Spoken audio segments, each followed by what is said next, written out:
Hello students, welcome back to our channel. तो आज की इस वीडियो में हम शुरू करने वाले हमारे क्लास 8 का chapter number 10 division of polynomial practice set number 10.2 का क्वेश्चन नंबर 7।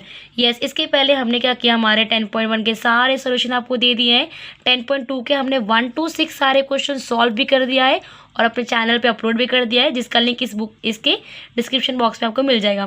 ये वाला जो वीडियो है ये सिर्फ और सिर्फ प्रैक्टिस सेट नंबर 10.2 के क्वेश्चन नंबर 7 के लिए, बिकॉज ये थोड़ा सा इंटरेस्टिंग भी है और थोड़ा लेंदी भी है। तो ठीक है, चलो फिर स्टार्ट करते हैं क्वेश्चन नंबर 7।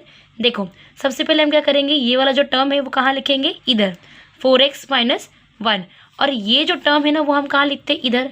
लेकिन मैंने आपको क्या बताया था कि आपको सबसे पहले क्या करना है, ये वाला टर्म को सीक्वेंस देखना है। ठीक है, जिन्होंने भी वीडियो नहीं देखी है मेरी, फटाफट जाके पहले वो देख लो, ताकि आपका बेसिक एकदम कॉन्सेप्ट हो जाए, क्लियर हो जाए, तब जाके आप ये क्वेश्चन सॉल्व करो। ठीक है, देखो ये जो है ये सीक्वेंस में है क्या, ये x⁴ है, ये x⁴ है, ये डायरेक्टली x है, तो ये मिसिंग है ना। मैंने क्या बोला कि आपका डिग्री कैसा होना चाहिए, सीक्वेंस में होना चाहिए। ये x⁴, ये x⁴, तो क्या मिसिंग है, x⁻², राइट। और यहाँ पे x⁻1 दिया और ये नंबर दिया है।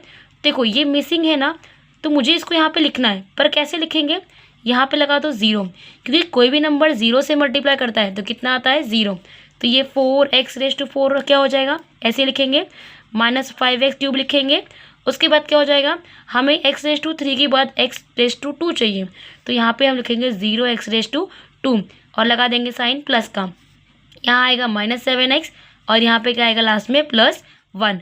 ठीक है, हो गया हमारा सीक्वेंस। अब देखो क्या करेंगे, यहाँ पे 4x माइनस 1 लिखेंगे, इसको हम किससे मल्टीप्लाई करेंगे। देखो पहला टर्म क्या लिखा है, 4x⁴, तो 4x⁴ चाहिए। देखो आपको x⁴ चाहिए और आपके पास x है, मतलब आपको 4x चाहिए और आपके पास 1x है, तो वो 1x निकाल दो, कितने बचे, x⁻3, राइट। तो यहाँ लिखो x⁻3। यहाँ हमें 4 चाहिए, बराबर, ये हमें चाहिए होता है और ये हमारे पास है। 4 चाहिए और 4 है, मतलब नंबर का लोचा नहीं है, नंबर हो गया। देखो फर्स्ट मल्टीप्लिकेशन यहाँ पे दिया हुआ है, ठीक है। सेकेंड हमें करना होता है, मतलब 1 से मल्टीप्लाई करो x³ को, तो कितना आएगा, x³ आएगा और साइन क्या आएगा, माइनस का, राइट। तो ये हम कहाँ लिखते हैं, इधर 4x⁴ माइनस x³ यहाँ लिखो, और ये x³ कहाँ लिखेंगे, ऊपर कोशेंट में। क्या करेंगे, इसका साइन चेंज कर दो, प्लस का माइनस, माइनस का प्लस, साइन चेंज कर दिया। अब इसका न्यू साइन क्या हो गया, माइनस। प्लस माइनस क्या होता है, माइनस, तो ये सेम नंबर के पीछे माइनस होगा तो 0। माइनस प्लस क्या होता है, माइनस। 5 - 1 कितना होता है, 4। x³ का x³, 5 बड़ा उसके पास क्या है, माइनस। ठीक है, ये सब क्या करेंगे, हम नीचे उतार देंगे। ठीक है, अब सेम अगेन वही स्टेप करना है। 4x माइनस 1 है, इसे हम किससे मल्टीप्लाई करेंगे, कितना आना चाहिए, -4x³, -4x³। देखो हमें x⁻3 चाहिए और हमारे पास क्या 1x है, तो कितना कम पड़ रहा है हम लोग को, देखो 3 चाहिए और हमारे पास 1 है, तो 1 निकाल दो ना, तो कितने बचे, x² बचा। और हमें यहाँ पे 4 चाहिए, 4 है हमारे पास, ठीक है, लेकिन हमें यहाँ माइनस भी चाहिए ना, तो यहाँ पे क्या लगा दो, माइनस। ठीक है, क्योंकि यहाँ पे ये नंबर और ये नंबर मल्टीप्लाई करेगा तो प्लस माइनस माइनस। ठीक है, अब ये 1 को मल्टीप्लाई करेंगे इससे, किसी भी नंबर को 1 से मल्टीप्लाई करो वही आता है, राइट। पर देखो मैंने 1 को इससे मल्टीप्लाई किया तो साइन देखो, माइनस माइनस क्या हो जाएगा, प्लस, तो यहाँ क्या लगेगा, प्लस। ओके, ये हम कहाँ लिखते हैं, -x² क्वोशेंट में लिखते हैं, और ये पूरा कहाँ लिखते हैं, नीचे, -4x³ और ये +x²। ठीक है, साइन चेंज करो, माइनस का प्लस, प्लस का माइनस। ठीक है, देखो अब इसका न्यू साइन प्लस हो गया। हाँ, माइनस प्लस क्या होता है, माइनस, सेम नंबर के बीच में माइनस होगा तो 0, प्लस माइनस क्या होता है, माइनस। यहाँ पे कुछ नहीं मतलब क्या है, 1 है, वेरिएबल के आगे कुछ नहीं मतलब क्या है, 1। तो 1 - 0 कितना हो जाएगा, 1, और x² का x², 1 ग्रेटर, उसके पास क्या है, माइनस। ये सब नीचे उतार दो, -7x + 1। ठीक है, अब क्या करेंगे हम लोग, यहाँ पे देखो फिर से वही स्टेप करेंगे कि हमें यहाँ पे 4x माइनस 1 है, इसे हम किससे मल्टीप्लाई करेंगे। पहला टर्म क्या दिया है यहाँ पे, -1x² दिया है, क्या दिया है, -1x²। इसको मैं थोड़ा सा यहाँ पे रहती हूँ। ओके, अब देखो हमें यहाँ पे x² चाहिए, मतलब आपको यहाँ पे 2x चाहिए और आपके पास कितना x है, 1x है। ठीक है, 1x निकाल दो, तो कितना बचा, 1x बचा, राइट। अब यहाँ पे हमें चाहिए 1 और हमारे पास क्या है 4, तो हम 4 को किससे मल्टीप्लाई करेंगे 1 आएगा। देखो प्रैक्टिस सेट नंबर 10.1 में हमने ऐसा ही मिलता जुलता एक क्वेश्चन किया था कि जहाँ पे हम कन्वर्जन नहीं कर पा रहे थे, तो उस समय हम क्या करते हैं कि ये जो नंबर लिखा होता है पहले इसको लिखते हैं डिवाइड बाय ये नंबर लिखते हैं, ठीक है। ये हमने प्रैक्टिस सेट नंबर 10.1 में सीखा था।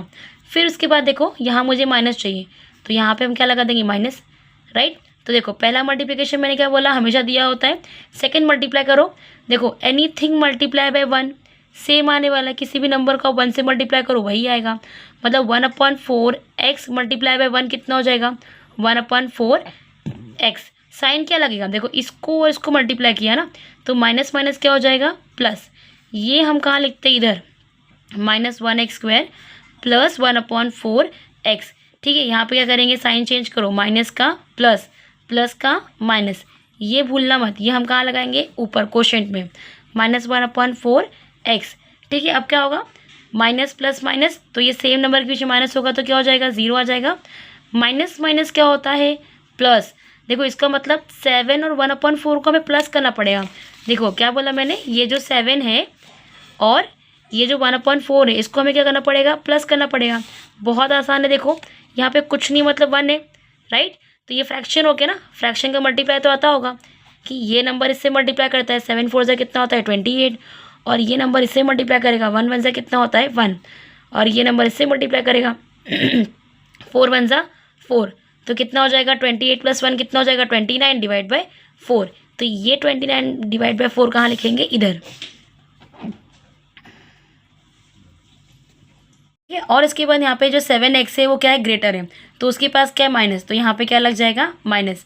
अब ये निकालो यहाँ पे +1, ठीक है। अब जो ये हमने क्या किया, अब ये लास्ट स्टेप बचा है, अब फिर से वही 4x - 1 है ये वाला, यहाँ लिखो 4x - 1 है, इसको हम किससे मल्टीप्लाई करेंगे, कितना आएगा -29 डिवाइड बाय 4x, देखो ये हमें चाहिए, ठीक है। अब ये भी कैलकुलेशन बहुत ध्यान देना, x हमें चाहिए, x हमारे पास है, अब हमें 4 को कन्वर्ट करना है -29/4, देखो माइनस तो हम लोग फिर भी एडजस्ट कर लेंगे, लेकिन 29/4 में कैसे कन्वर्ट करें, फिर से वही चीज़ मैंने बोला कि कन्वर्ट नहीं कर पा रहे तो हम लोग क्या करेंगे, इस नंबर को ये पूरे नंबर को डिवाइड करेंगे इस नंबर से, समझ रहे हो मैंने क्या बोला। देखो यहाँ पे साइड में समझो, ये 29 डिवाइड बाय 4 को हम लोग डिवाइड करेंगे ये वाले 4 से। देखो इसको सॉल्व करने का तरीका होता है कैसे, ये जो 4 है ना इसको आप ऊपर भेज दो, तो ये जब ऊपर जाएगा ना तो क्या हो जाएगा मल्टीप्लाई, ये वाला 4 यहाँ पे ऐसे ही है, ये जब ऊपर गया तो क्या हो जाएगा मल्टीप्लाई, तो 29 डिवाइड बाय 4 4 जा कितना होता है 16, तो इसका मतलब इसका आंसर कितना आया 29/16, ठीक है। फर्स्ट मल्टीप्लिकेशन ऑलवेज दिया होता है, 1 को मल्टीप्लाई करो 29/16 से, तो कितना आएगा 29 1 सा 29/16, वही सेम आने वाला है। साइन क्या लगेगा माइनस, और ये वाला माइनस, माइनस माइनस प्लस, ठीक है। तो ये हम कहाँ लिखेंगे इधर -29/4x प्लस 29/16, और ये वाला टर्म हम कहाँ लिखते हैं कोशेंट में, कोशेंट में क्या लिखेंगे -29 डिवाइड बाय 16, ठीक है। अब क्या करेंगे देखो, अब हम साइन चेंज करेंगे, मतलब माइनस का प्लस, प्लस का माइनस, अब क्या हो जाएगा minus plus minus, same number के पीछे माइनस होगा तो 0, प्लस माइनस क्या होता है माइनस। अब देखो इसका माइनस कैसे करेंगे, मतलब देखो यहाँ क्या लिखा है 1 और 29/16 का माइनस करना है, कैसे करेंगे 29/16 - 1, ठीक है। यहाँ पे कुछ नहीं मतलब 1 ही है, तो ये भी फ्रैक्शन हो गया ना, फ्रैक्शन का कैसे करेंगे, ये नंबर इससे मल्टीप्लाई करेगा 29 1 सा 29, 16 1 सा 16, और ये आपस में मल्टीप्लाई करेगा 16 1 सा 16, तो कितना हो जाएगा 29 - 16 कितना होता है, देखो 9 - 6 कितना होता है 3, और 2 - 1 कितना होता है 1, तो कितना आया 13 और डिवाइड बाय 16, तो आंसर कितना आ गया 13 डिवाइड बाय 16, तो यहाँ लिख दो 13 डिवाइड बाय 16, और देखो 29/16 ग्रेटर है, उसके पास साइन क्या है माइनस का, तो यहाँ पे क्या लगा देंगे माइनस, ओके। तो हमारा क्वोशेंट कितना आया, ये वाला हमारा क्या हो गया क्वोशेंट, और ये वाला हमारा क्या हो गया रिमाइंडर, ओके। देखो आपको टेस्ट में ना ये आंसर जो ये दिया है ना वो आपको कुछ इस फॉर्म में दिया होगा ऐसा, x/4, तो ये मत बोलना कि आंसर रॉन्ग है, आंसर राइट है, मतलब देखो 1/4x मतलब क्या होता है वही होता है ना, x 1 ज़ा x/4, तो यहाँ पे कुछ नहीं तो 1 ही है, तो ये वाला भी राइट है। वेरिएबल के आगे कुछ नहीं होता तो 1 ही होता है, तो टेक्स्ट बुक में ऐसा लिखा है तो बोलना मत कि रॉन्ग है। ठीक है, आपको ये क्वेश्चन समझ में आया होगा ना, तो प्लीज़ प्लीज़ प्लीज़ वीडियो को लाइक करना, चैनल को सब्सक्राइब करना और कमेंट तो बिल्कुल करके जाना। Thank you so much.